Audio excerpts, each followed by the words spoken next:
উত্তরাধিকার সূত্রে পেয়েছি শুধু এক গুচ্ছ চাবি, ছোট বড়, মোটা বেঁটে, নানা রকমের, নানা ধরনের চাবি।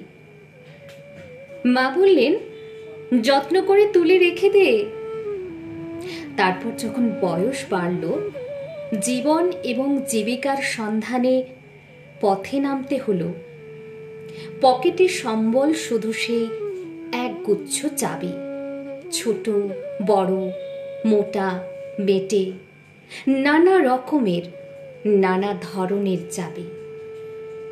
কিন্তু যেখানে যাই সামনে দেখি প্রকাণ্ড এক দরজা, আর তাতে ঝুলছে প্রকাণ্ড এক তালা।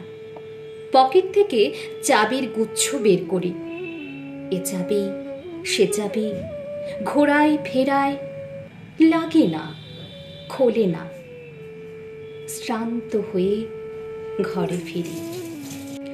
মা দেখেন আর হাসেন, বলেন, ওরে, তোর বাবার হাতেও ওই চাবি দিয়ে ওই দরজাগুলো খোলেনি, শুনেছি নাকি তার বাবার হাতে খুলতো।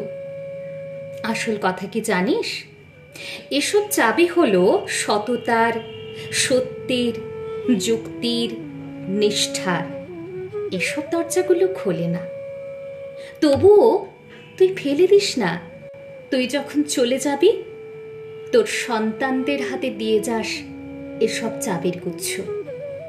হয়তো তাদের হাতে, হয়তো কেন, নিশ্চয়ই তাদের হাতে একদিন ওই সব সততার, সত্যের, যুক্তির, নিষ্ঠার চাবি দিয়ে জীবনের বন্ধ দরজাগুলো খুলে যাবে, খুলে যাবেই।